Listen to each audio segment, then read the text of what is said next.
오늘은 말씀 제목은 자존감 회복 프로젝트입니다. 자존감 회복 프로젝트. 자존감. 여러분 잘 아시죠? 이 자존감이라는 말이 저도 지금까지 살아오면서 요즘처럼 많이 쓰이는 때가 없었던 것 같습니다. 정말 많이 강조되고 자주 사용되는 그런 때에 우리가 살아가는 것 같습니다. 그래서 오늘 주신 말씀 속에서 하나님께서 우리에게 어떤 식으로 자존감 회복을 시켜주시는지 좀 그런 것들을 찾아보려고 하는데요. 자존감의 뜻이 뭐죠? 간단하게 말하면 자기 자신을 평가하는 정도를 말합니다.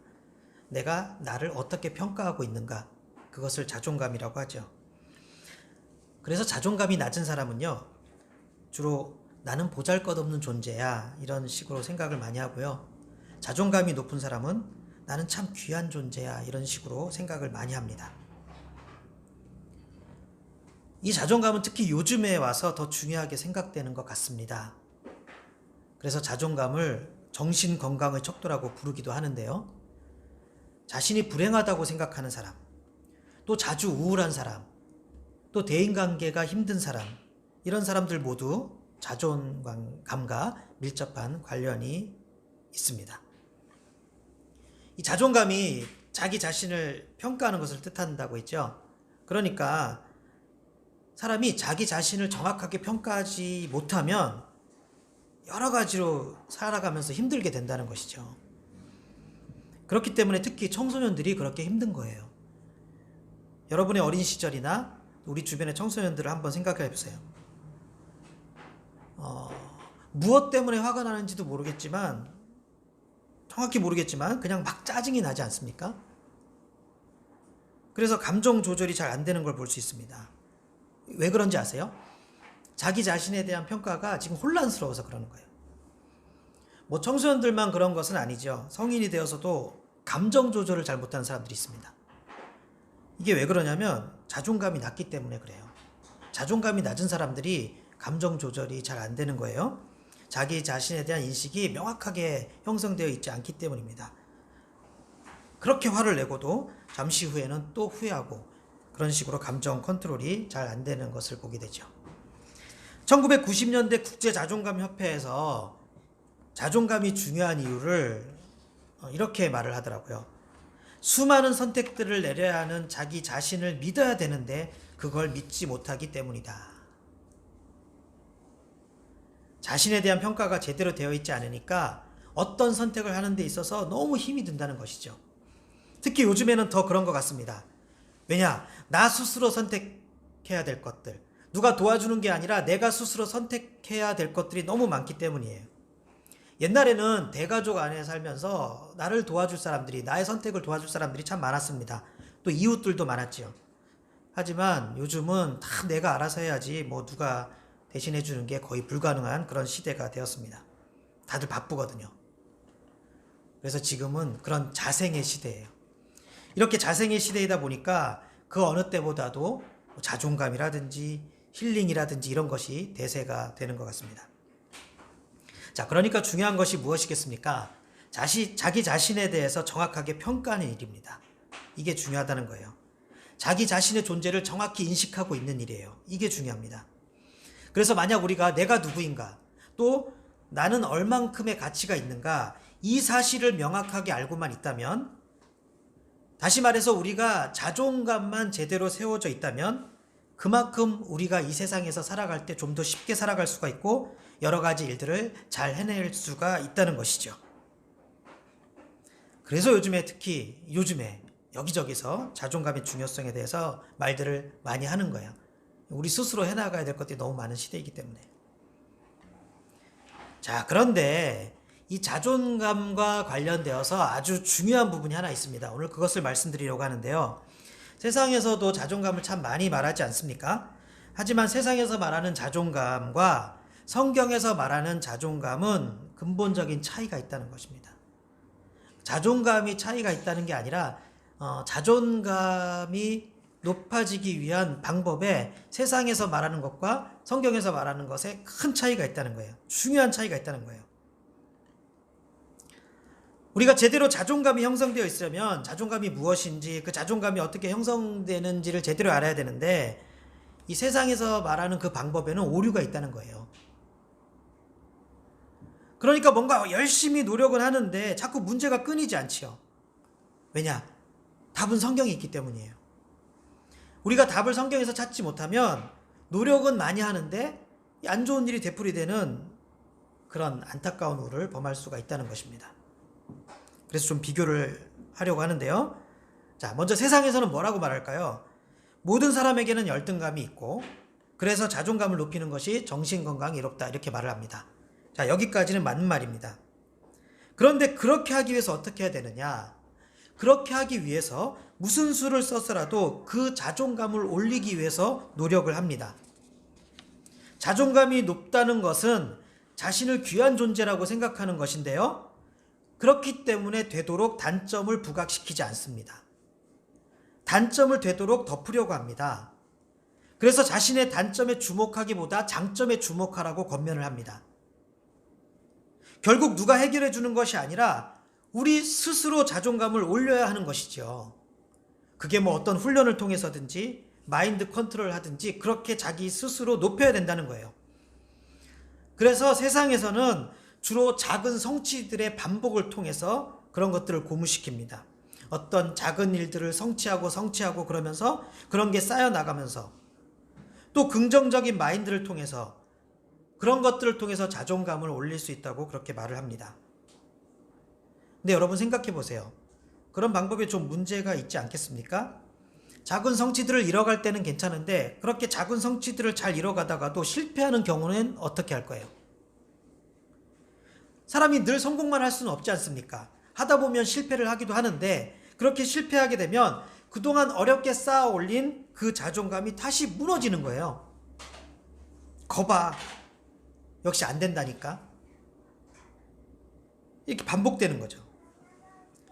세상에서 말하는 자존감 향상은 사실 근본적인 해결 방법이 되지 못하는 것이죠. 자, 그렇다면 성경에서는 뭐라고 말씀하실까요? 물론 성경에서의 최종 목표도 우리가 나 자신을 존귀한 존재로 인식하는 것하고 평가하는 것입니다.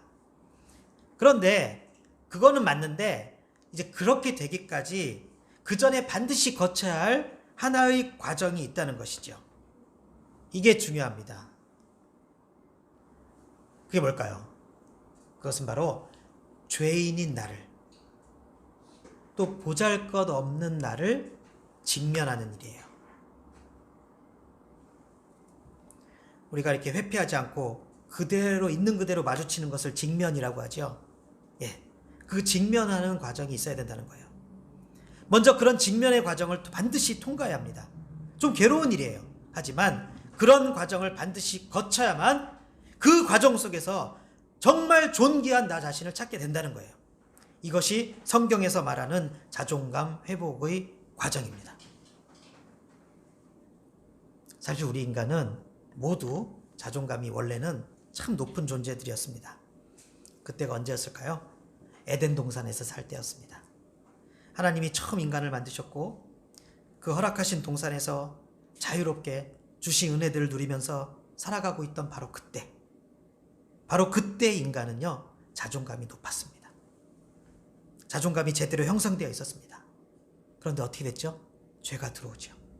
죄가 들어옴으로써 어떤 일이 생길까요? 인간의 자존감도 바닥으로 추락합니다.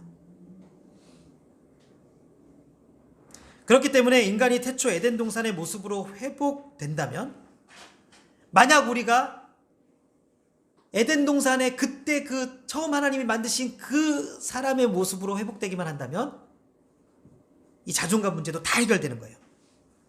자, 그런데 그냥 되는 것이 아니에요. 그냥 우리가 나는 귀한 존재야, 나는 에덴 동산에서 있던 아담과 하와 같은 그런 존재야, 이렇게 생각한다고 되는 것이 아니라 그 전에 어떻게 해야 된다고요? 먼저 현재의 죄인된 자기 자신을 직면해야 된다는 거예요.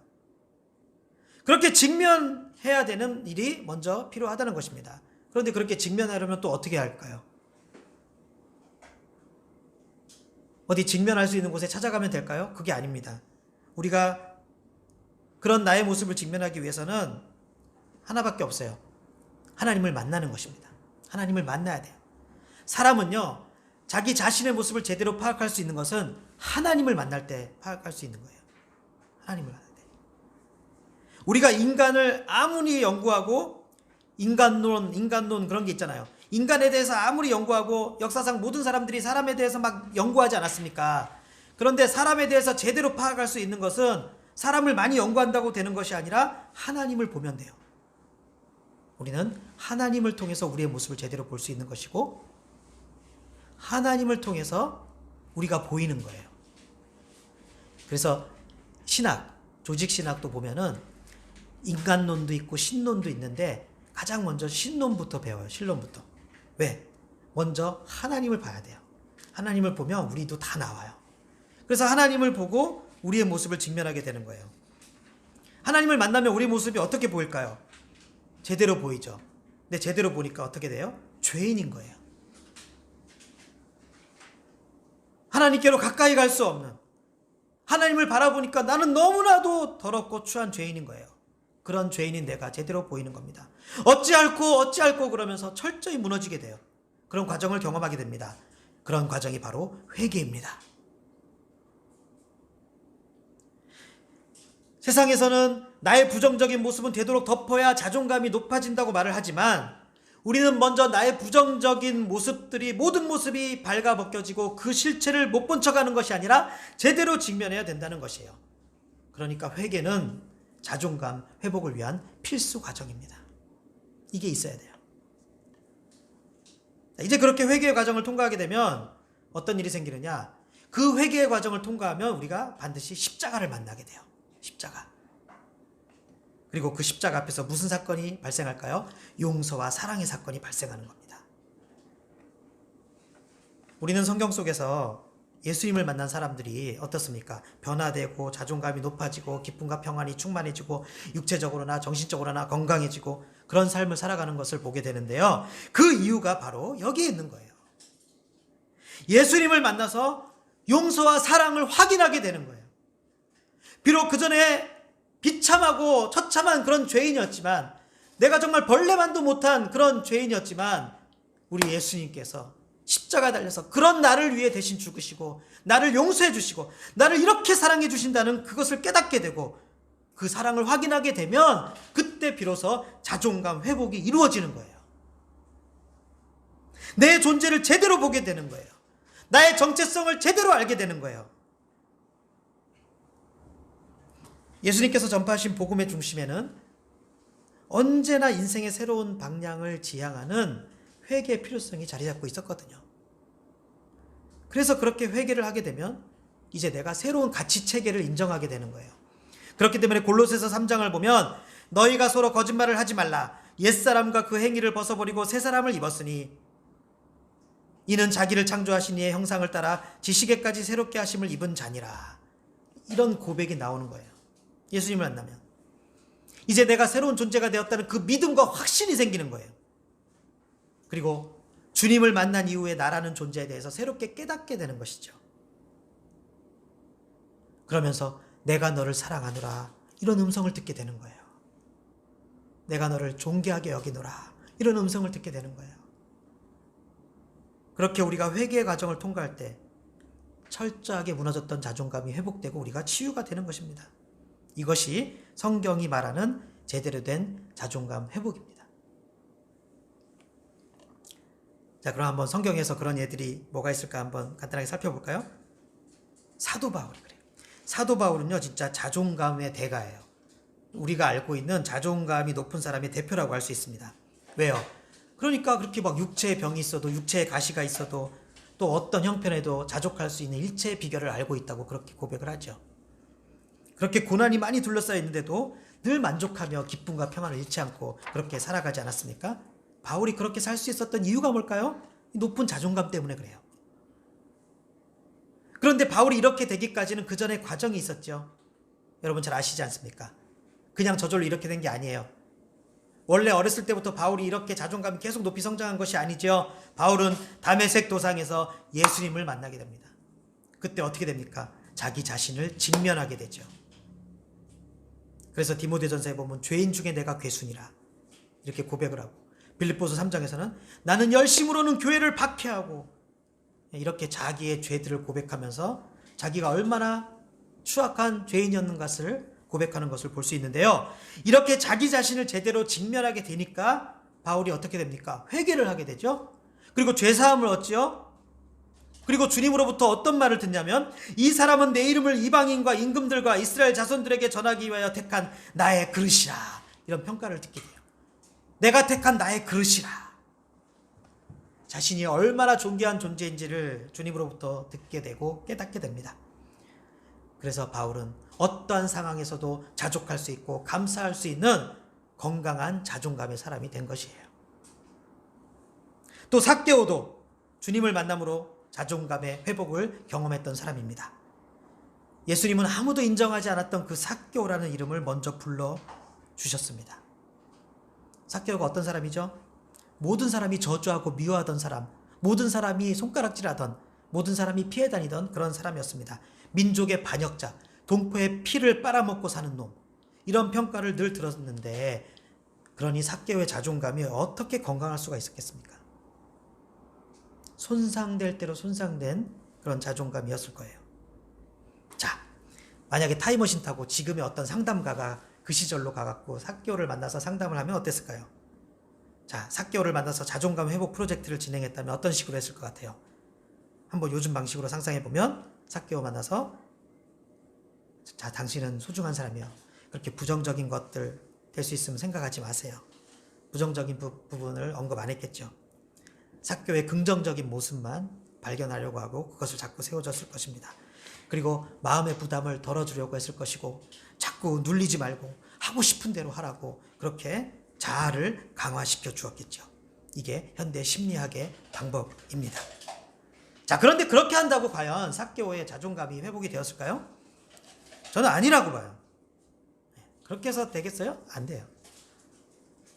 그 상담가 앞에서는 그냥 그런 것 같아도 돌아가서 자기 혼자 있다 보면, 또 다른 사람들이 손가락질 하는 것을 보면 또 자존감이 무너졌을 거예요. 하지만 삭개오가 예수님을 만나니까 상황이 달라졌지 않습니까? 예수님을 만나고 삭개오는 자존감이 회복됩니다. 자, 예수님을 만나고 어떤 일이 발생했죠? 삭개오가 회개하잖아요. 왜? 자기 자신을 직면한 거예요.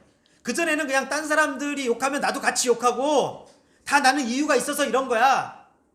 니들이 못난 거지. 왜 니들 못난 못난 너희들이 나를 비판해? 이렇게 생각했는데, 예수님을 만나고 나니까 자기의 추악한 죄가, 자기의 못난 모습들이 직면하게 되는 거예요. 그래서 바로 행동의 변화를 보이죠. 주여, 내 소유의 절반을 가난한 자들에게 주겠사오며 만일 누구의 것을 속여 빼앗은 일이 있으면 내 갑절이나 갚겠나이다. 삭개오는 이제 더 이상 남의 등이나 쳐먹는 그런 일을 하지 않을 거야. 나는 그렇게 살지 않겠노라고 그렇게 결단한 거예요. 이제부터는 내가 아브라함의 자손답게 살아갈 거야. 이런 결단을 한 것입니다. 완벽한 자존감의 회복이죠. 나는 아브라함의 자손이다. 오늘 구원이 이 집에 이르렀으니 이 사람도 아브라함의 자손이로다. 예수님의 그 음성을 듣고 나는 이제 아브라함의 자손답게 살아가야지. 하나님의 자녀답게 살아가야지. 자존감이 완전히 회복됐어요. 그래서 회복을 위해서는 이렇게 회개와 용서가 중요한 것입니다. 정신의학자 칼 매닝거라는 분이 있어요. 그분은 이런 말을 했습니다. 정신병 환자들에게 그들의 죄가 용서받았음을 확신시킬 수만 있다면 이들 중 4분의 3은 다음날 태어날 수 있을 것이다. 사람에게 있어서 회개와 용서함 받는 게 이렇게 중요한 거예요. 죄사함 받는 것이. 자, 그러면 오늘 본문에 등장하는 욥도 한번 보세요. 여러분은 욥이 당하고 있는 이런 고난들에 대해서 어떻게 생각하십니까? 또 고난들을 어떻게 바라보십니까? 자, 욥 자존감 어땠을까요? 지금 그야말로 무너질 대로 무너진 상태 아니었을까요? 욥이 할 수 있는 것은 그저 괴로워하는 것과 탄식하고 질문하는 것밖에 없었죠. 지금 벌어지고 있는 이 상황이 뭐가 뭔지 도저히 모르겠는 거예요. 그래서 그 오락가락하는 혼돈의 과정 속에 지금 있는 겁니다. 절망합니다. 자신에 대해서 비하합니다. 도대체 난 누구일까? 내가 뭐하러 태어났을까? 아무짝에도 쓸모없는 존재 아닌가? 이렇게 자신의 존재에 대한 근본적인 질문을 하죠. 자, 그런 가운데에서도 오늘 본문에서는 하늘의 자신의 무죄를 입증할 증인과 변호자가 있다고 그렇게 확신하는 것을 볼 수 있죠. 19절입니다. 지금 나의 증인이 하늘에 계시고 나의 중보자가 높은 데 계시니라. 욥은 이렇게 비록 아직 응답받지 못했고 또 자신의 생에 어떤 응답도 기대하지 않지만 그래도 자신을 인정해주고 자신을 변호해 주실 하나님이 살아계시는 그런 확신을 하고 있는 거예요. 그러면서 고백을 하고 있는 거예요. 정말 이 욥의 고백처럼 하나님께서 증인이 되어주시고 변호자가 되어주신다면 그때는 정말 욥의 자존감이 완벽하게 회복되는 때이지 않겠습니까? 그 과정에 있는 거예요. 지금 욥이 그걸 찾고 있고 헤매고 있고. 욥이 지금 얼마나 힘들었겠습니까? 또 얼마나 혼란스럽겠어요. 얼핏 생각해보면 우리는 욥기를 쭉 읽으면서 이렇게까지 할 필요가 있을까? 이런 과정들이 꼭 필요할까? 그러면서 이 과정들이 굉장히 쓸데없는 것처럼 보이지만 사실 이런 과정은 하나라도 버릴 것이 없는 매우 중요한 과정이라는 것입니다. 왜 그럴까요?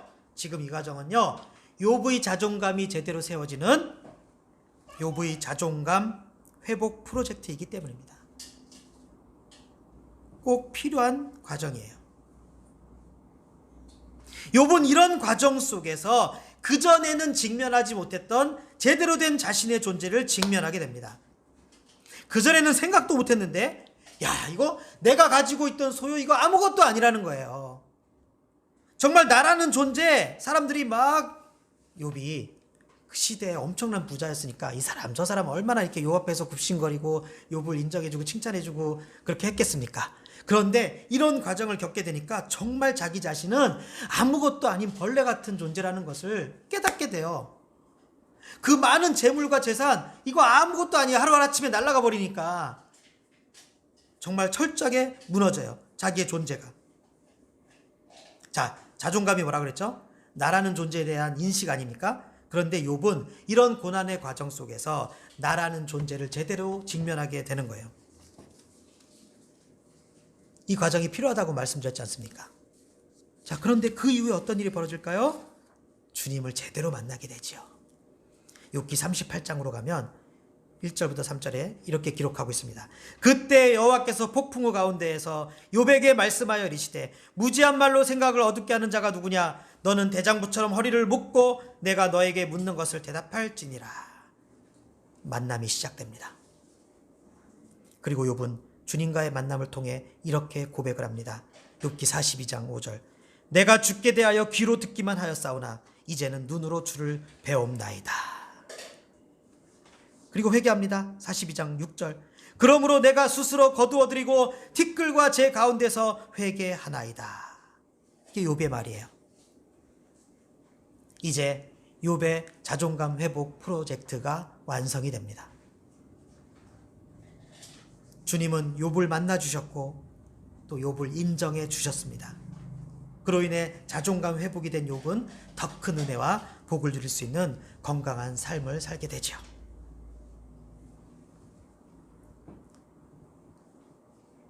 오늘 말씀의 결론. 자존감이 높아질 수 있는 올바른 방법은 이렇게 주님을 만나는 것이라는 거예요. 우리는 주님과의 만남을 통해 나라는 존재를 제대로 직면하게 되고 또 나를 부인하며 회개할 수 있는 거예요. 그리고 나를 사랑하사 나를 위하여 십자가에 달려 죽으신 그 주님을 바라보면서 아, 이제 나는 더 이상 보잘것없는 존재가 아니구나. 비록 내가 예전에는 벌레만도 못한 그런 죄인이어서 어찌할꼬 그렇게 한탄을 했지만 이제 그 주님을 만나고 보니 십자가에 달려 죽으신 그 주님을 만나고 보니 내가 얼마나 존귀한 존재인지 그것을 깊이 깨닫게 되는 거예요. 우리는 주님으로부터 듣는 내가 너를 안다, 내가 너를 사랑한다, 이 음성으로 치유함을 얻고 영혼이 새 힘을 얻게 되는 것입니다. 그렇기 때문에 어떻게 하겠습니까? 우리가 주님을 바라봐야 된다는 거예요. 주님을 바라봐야 되고 그 말씀을 통해서 주님 주신 말씀을 통해서 자존감의 근거가 되는 그 약속의 말씀을 붙들어야 되는 거예요. 말씀을 묵상하면서 내 자존감을 세워줄 수 있는 그 주의 음성을 붙잡는 거예요. 그걸 믿는 거예요. 그 약속의 말씀을. 세상에서는 치유의 방법으로 주로 심리요법에 의존합니다. 하지만 진정한 치유의 방법은 성령의 역사하심으로 그 사람이 말씀을 통해 문제 해결을 받는 거예요. 이것이 진정한 치유이고 이런 치유로만 자존감 회복이 제대로 될 수 있는 것이죠. 저도 목회를 하다 보니까 순간순간 자존감이 낮아질 때가 참 많이 있습니다. 제가 지금까지 살아오면서 자존감이 많이 무너지는 때가 아마 그 어느 때보다 목회할 때인 것 같아요. 그래서 눈앞에 보이는 현실을 바라보고 교회 모습을 바라보면 참 좋아지는 것이 별로 없는 것 같고, 반면 다른 교회나 목사님들 보면 저 자신의 무능함과 보잘것없음이 왜 그렇게 도드라지는지 모르겠더라고요. 교인 한 사람의 말을 통해서도, 또 교인 한 사람이 교회를 떠나가는 것을 통해서도 결국 돌아오는 것은 무너지는 자존감이었습니다. 이게 다 내가 형편없어서 그래, 내가 부족해서 그래, 그런 걸로 다운되고 목회를 하다 보니까 그런 순간들이 참 많습니다. 그런데요, 제가 이제 그렇게 무너진 자존감이 회복되는 때가 있지 않겠습니까? 저도 나름대로 조금 심리학과 상담학을 공부했는데, 그런데 제가 무너진 자존감이 회복되고 높아질 때는 그런 어떤 심리적인 방법을 통해서가 아니더라고요. 세상적인 방법을 통해서가 아니었습니다. 찾아보고 노력도 했지요. 관련된 책도 찾아봤습니다. 그런데 그런 것을 통해서 저의 목회하면서 무너졌던 자존감이 회복되는 것은 아니더라고요. 그게 아니라 그저 주님 앞에서 1대1로 기도하다가 제가 기도한 것들 응답받게 되면 또 주님께서 들려주시는 날 사랑한다는 그 말씀, 내가 너를 안다, 너 지금 상황 내가 다 알고 있어, 이런 말씀들, 이제 이런 말씀들을 통해서 제 자존감이 회복되더라고요. 그런 것을 통해 회복돼요. 그러니까 그전에는 막 자주 저 자신을 보잘것없는 존재라고 막 계속 그렇게 생각하다가도 그 주님의 만져주심, 주님의 사랑하심, 그런 게 확 느껴지면은 제 자존감이 확 올라가요. 왜? 내가 얼마나 존귀한 존재구나, 내가 얼마나 사랑을 받고 있는 존재구나, 그게 확인되더라고요. 그러면서 제 무너진 자존감이 세워지고 회복이 되더라고요. 그런 경험을 저도 늘 반복하고 있어요. 여러분, 우리가 사는 거에 다 그런 것 같습니다. 자존감이 늘 똑같은 상태는 아니지요. 여러분도 살다 보면 슬프고 답답할 때가 있고 자존감 무너질 때가 있고 힘들고 괴로울 때가 있어요. 그럴 때 여러분, 제가 오늘 말씀드렸잖아요. 세상의 심리요법, 세상의 방법들, 너무 그런 것만 찾으려고 시간 낭비 안 하셨으면 좋겠습니다. 물론 그런 방법들도 어느 정도 효과는 있어요. 그런 걸 완전히 부인하는 것은 아닌데 그게 사실 근본적인 해결책이 되지 않더라는 겁니다. 근본적인 해결책은 따로 있더라는 거예요. 그게 뭡니까? 주님을 바라보는 거예요. 나의 자존감이 낮아지고 무너지고 그럴 때 주님을 생각하는 거예요. 주님을 한번 생각해 보세요. 그리고 기도하세요. 그냥 그 앞에서 탄식하고 막 질문하세요. 하나님 어찌하여 이립니까? 저도 그래요. 저도 그런 질문 많이 해요. 하나님, 왜 나 같은 사람한테 이거 목회를 시키셨어요? 왜 목사 만들어 주셔갖고 교회를 시작하게 해갖고 이러면 처음부터 시작하지 말게 하든가. 그러면서 이제 지금 원망도 하고 그래요. 제 자존감이 낮아지니까 원망하는 거예요. 쓱 내는 거예요. 근데 그렇게 하나님 앞에 질문하고 탄식하면 반드시 답을 주시더라고요. 투덜대도 참 그래요. 참 죄송하지만 투덜대고 원망하고 그러면 안 되는데 되도록, 그죠? 근데도 그러면 또 그거 넘어가지 않으시고 그랬어? 그랬어? 자, 봐봐. 그래서 이렇게 다른 걸 보여주세요. 그러면 회개가 되는 거예요. 그러면서 하나님이 나를 이렇게 사랑하시는구나. 제가 진짜 경험해서 여러분께 말씀드리는 것입니다. 자존감 회복은 다른 데 있지 않아요. 우리가 주님을 찾으면 그 무너진 자존감 주님께서 직접 만져주시고 직접 치유해 주시고 높여주세요. 회복시켜 주십니다. 건강한 자존감으로 다시 만들어 주십니다. 근데 우리가 질문하고 기도하고 그래야죠. 자꾸 다른 데서 찾으면 하나님이 도와주고 싶으셔도 저게 지금 자꾸 이렇게 안 오고 저기 딴 데 돌아다니네 이러실 거 아닙니까? 그런데 하나님 앞에 질문하시고 하나님 앞에 탄식하세요. 그러면 기가 막히게, 정말 기가 막히게 다시 세워주세요. 기가 막히게 다시 붙들어주세요. 확인시켜주세요. 내가 너를 얼마나 사랑하는지 아니? 내가 너를 얼마나 특별하게 생각하는지 아니? 내가 너를 얼마나 사랑하기 때문에 이렇게 특별하게 지금까지 지켜주었는지 아니? 그래서 어떤 과거의 사건들을 생각나게 해주시고요. 하나님의 사랑을 확인시켜 주시더라고요. 그러면 돼요. 그러면 자존감이 회복됩니다. 그러니까 우리 몸이 아플 때 의사 믿잖아요. 그래서 의사한테 모든 걸 맡기지 않습니까? 내 몸을 맡기잖아요. 그런 것처럼 우리의 아픈 마음도 마찬가지입니다. 우리의 무너진 자존감도 마찬가지입니다. 그대로 가지고 나와서 하나님 아버지께 맡기면 되는 거예요. 그래서 우리의 아버지 하나님께서 주시는 그 은혜의 단비에 흠뻑 젖고 그 단비로 인해서 자존감이 회복되고 그로 인해서 기쁨이 충만하고 이런 은혜를 누릴 수 있는 우리 보드미들이 될 수 있기를 예수님의 이름으로 축원합니다.